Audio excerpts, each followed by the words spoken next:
Hello everyone, it's Matthw McKenzie here again, and I tend to raise awareness of unpaid carers, basically those who are caring for someone with long-term mental health, usually in the family, close relative, or I'd say, or perhaps a friend, a close friend, or even a neighbor. Perhaps they're going through mental ill health, and I tend to raise awareness of that. If you can solve mental ill health, or cancer, or even carers' rights further beyond. Well, this one's going to be slightly different because of the changes coming in regarding the health service. There's a focus on everything becoming more digitized. And I do feel it's about time to raise a bit more awareness of this. Um, Due to that, I support quite a few care centers out there, in a sense, and carers are looking for help. Usually, one of the first places they go is to their local care center. And these care centers will become very important in the short, near term, to be honest. So this presentation really is going to be on why carers need to learn technical and digital skills. I do work in the IT sector, and one thing I certainly notice is information technology is changing really fast. Yes, it can bring a lot of issues that I am aware of, but we can't deny that without learning technical or digital skills, carers are at risk of being left out. So let's continue. Why do I feel carers need to learn technical and digital skills? Well, as we know, unpaid carers they are increasingly in need of technical and digital skills to adapt, and the keyword here is adapt to the modern caregiving environment of things that will come into place very quickly. These skills actually will help carers provide better support in their caring role, streamline tasks, and improve quality of care. Now, there are quite a few key reasons that I'm going to mention, on why learning technical and digital skills is essential if you are an unpaid carer. So the first thing really, in regards to the need of learning technical and digital skills is actually using those digital health tools. Everything is going to be moved online if they're not already. One of the big reasons really is cheaper that way, especially due to AI. But there are a few other reasons as well. Data is traveling fast. It's becoming more online. So it makes sense in the long run that there'll be a lot of digital health tools. So the biggest one really is electronic health records. The carers often need to access that. But if you're caring for someone and you know them well enough, obviously, because you're providing support, you may wish, with obviously their consent, is to update patient records. And even if you're struggling to do this, you may mention this in an online digital access tool regarding your own records that obviously you're a carer, and these are the diagnosis that you're trying to support. The point of this is a lot of things will be becoming more centralized, and there will be a focus on accurate tracking of health data. The point of getting to that data fast, especially when health professionals need to know up-to-date real-time information. And the reason for this is that they will make decisions on that information, obviously like medications, forms of treatments, and tracking appointments. And as an unpaid carer, you may wish to have appointments fairly quickly if there's a situation you can see in the future where that the person you're caring for will need them. There is an increasing focus on telehealth platforms. We can now see that many healthcare providers, if not already, are using virtual consultations. Now, I'm involved in a lot of mental health NHS trusts. The amount of online digitized consultations, groups, and forums have been increasing very fast. And this will certainly take place amongst the acute health sector, health hospitals. I can name a few, being obviously the main one, Microsoft Teams. It provides a great outreach for those who also have the application. And there's actually a few on Zoom. I use Zoom myself for consultations and networking. But this is the way things are going. And the idea really is to require unpaid carers to now set up and manage video calls or online check-ins for the person that they care for. There's now an increasing focus on health monitoring devices, again, with the increased use of mobile phones being smartphones, smart devices, focus on artificial intelligence. And now you've got tools, that are actually wearable, fitness trackers, glucose monitors, blood pressure cuffs, often will sync with applications. Absolutely useful. I'm not saying they're cheap, that's for sure, but they are there, they are on the market, and this can require carers to interpret and use that data effectively. Continuing on, accessing the resources and support. So obviously there will be a focus on online training and education. Remember the care centers that I mentioned before, your local care centers, there'll be an increasing focus really to get support on learning those digital tools. The reason for this is that digital platforms should offer courses on caregiving.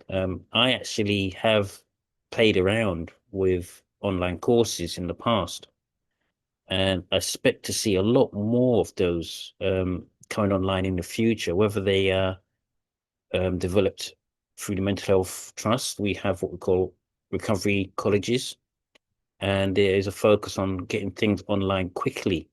Recovery colleges has become more digitized. There's also talk of VR. In fact, that's out now, helping unpaid carers to have dialogue with those, in practice, obviously, with those going through mental health crisis. I've actually tested a few virtual reality applications myself. But continuing on with this, it's not just dialogue, perhaps in dialogue, but on the real-time aspect of providing first aid, what we mentioned, mental health support, and helping carers improve their skills and stay up to date with best practices. And there's a huge amount that can be resourced on these systems, especially on education. In fact, what you're looking at now is actually a form of online access educational resource, hence YouTube. We also got the focus on community forums. Now, I volunteer with a national charity that focuses on unpaid carers, Carers Trust, and I'm involved in under the focus on providing support for unpaid mental health carers. There'll be a lot more focus on community forums. Also, volunteer and give my views and support for Carers UK. Again, a lot of online digital platforms and focuses on how they can support unpaid carers. So we have what you call Facebook and X and a lot more online applications. I think Blue Sky is the other one. This means there is a focus on forums that can provide peer support and advice. Obviously, you can't always trust what's out there, so do double check. But with these forums, the point in accessing those things is that you have to try and be just a little bit technical and learn those skills in order to get hold of that advice. And this also will looking to provide emotional encouragement and empowerment for unpaid carers. Again, as mentioned, with Carers Trust, Carers UK, and online sites from your care centres, there'll be and health services, obviously, there'll be a focus of online information resources where carers can actually find information on medications, tips, conditions, or care techniques. Obviously, as mentioned, through reliable websites and applications, and do double check on this. But it's so important that if you're not clued up on this, these are the benefits. This is why you need to learn those technical and digital skills in order to gain access to information. Now, I'm not saying every carer out there is going to be wanting to do this.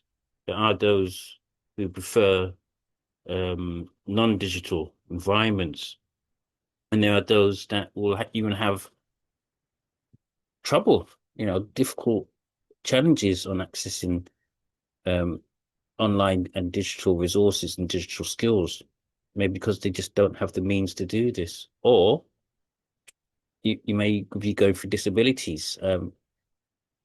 I know of quite a few managers of care centres, and one wisely said, because she has a visual impairment, that this will be a challenge if using digital platforms. If you can't see that well, then it will be a challenge. Obviously, unpaid carers will be providing and focusing on coordinating care. Why would you need to learn technical and digital skills for that? Well, scheduling, keeping up to date on appointments, online diaries, calendars. You just can't remember it all so easily. So it helps that you have obviously your mobile phone, smartphone that can collaborate all these things, store these things where you can access them at touch of the button. Again, I'm not saying this is easy to learn, it takes time, but it has its uses.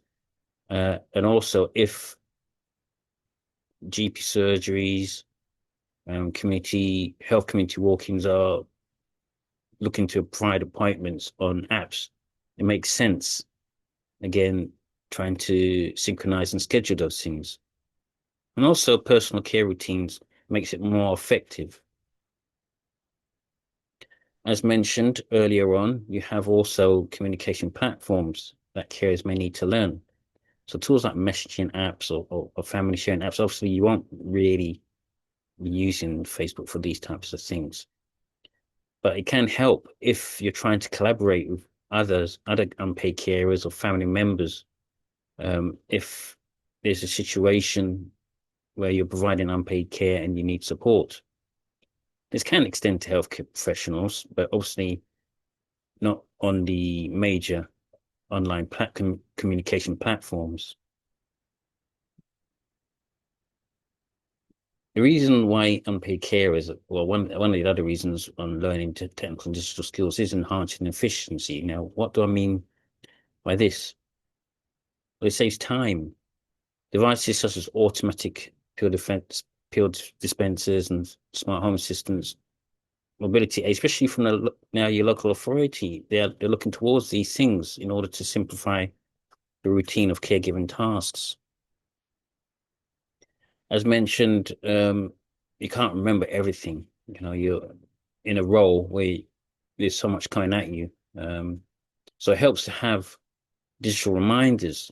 So alerts for medication administration, especially going on your caregiving journey on the later stages, there may be an increased use of medication.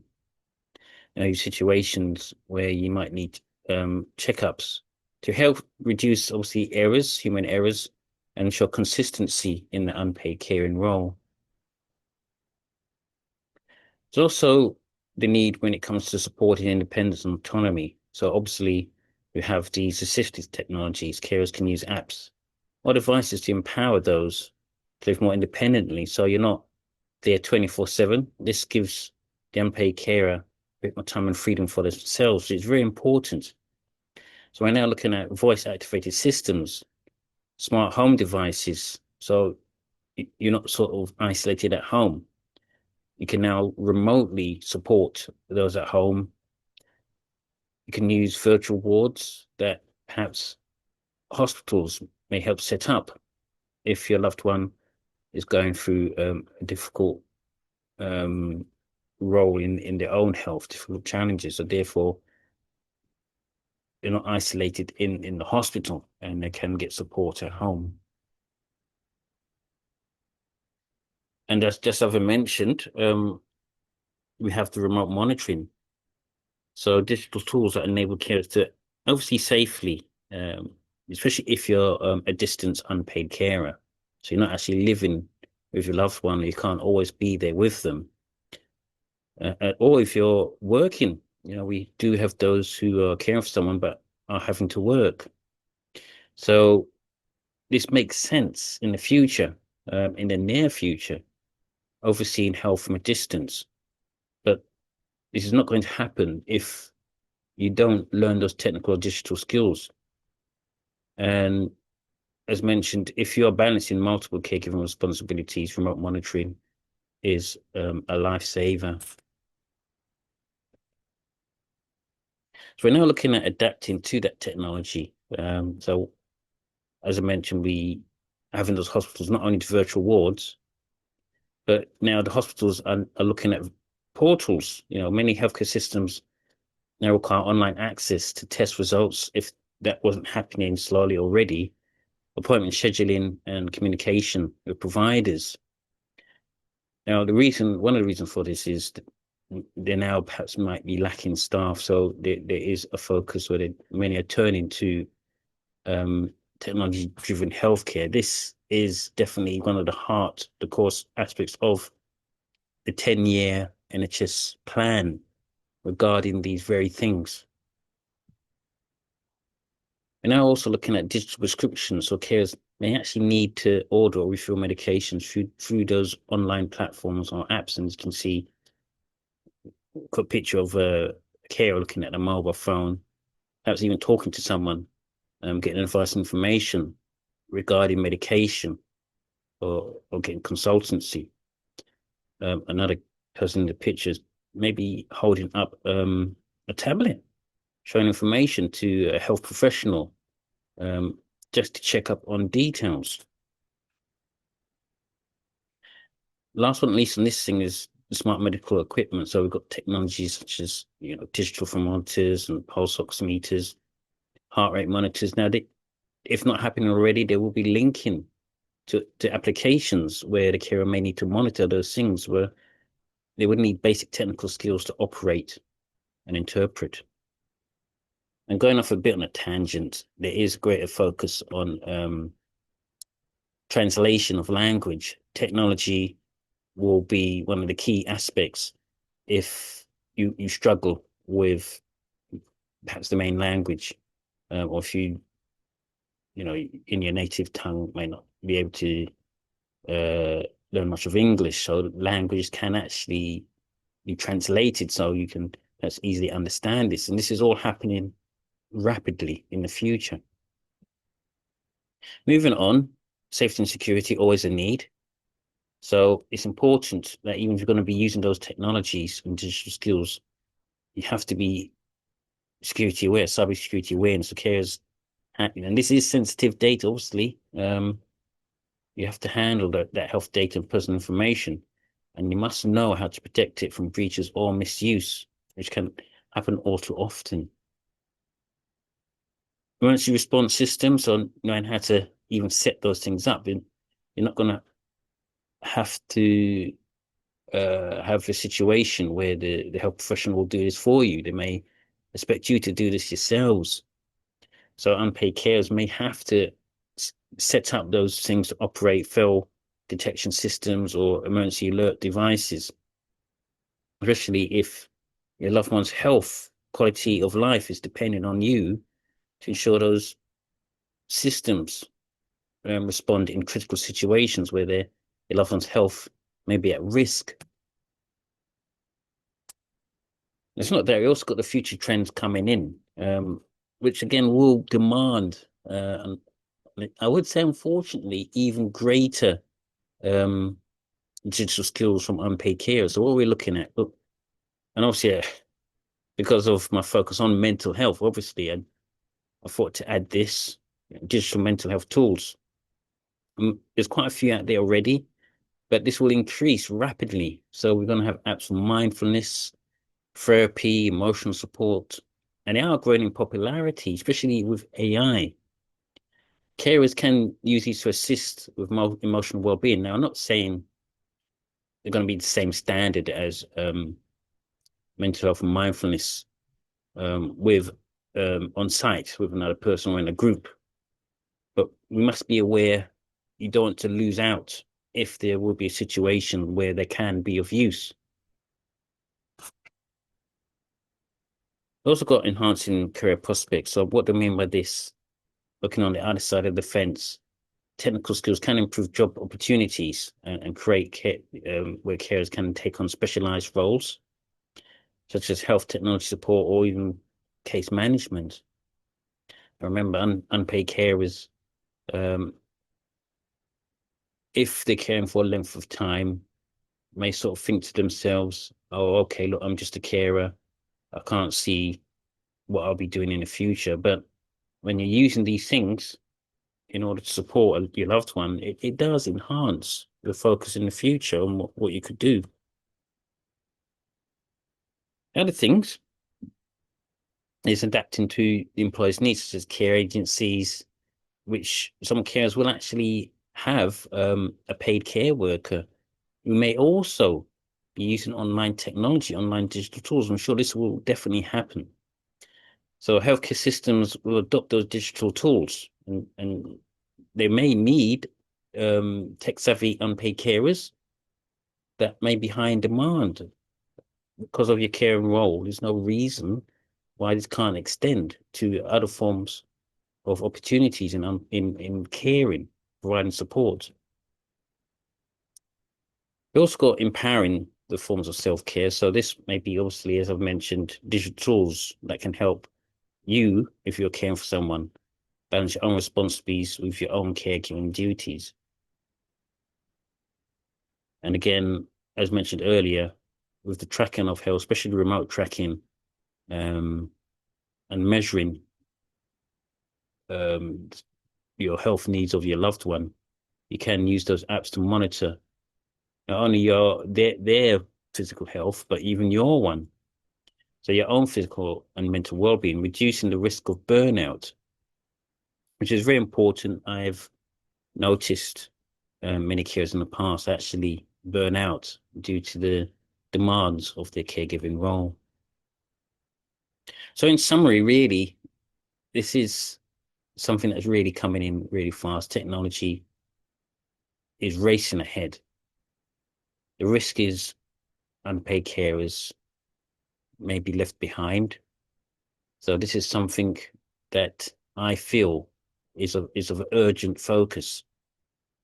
Technical and digital skills will, not always, but will mostly enable carers to work more effectively and improve the quality of the care that they're providing. And also, with support, adapt to the changing landscape of health. Remember what I said earlier on about the focus on the 10-year plan from the NHS. One of the core aspects is digitization.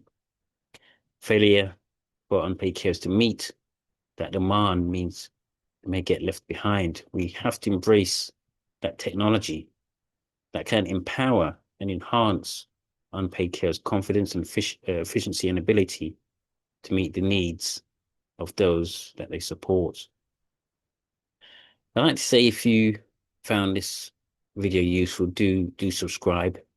I know I've not made a video in a while, but I thought this is something I felt was major importance and something I will continue to push every so often. Anyway, thanks for watching, and do take care of yourselves if you're caring for someone.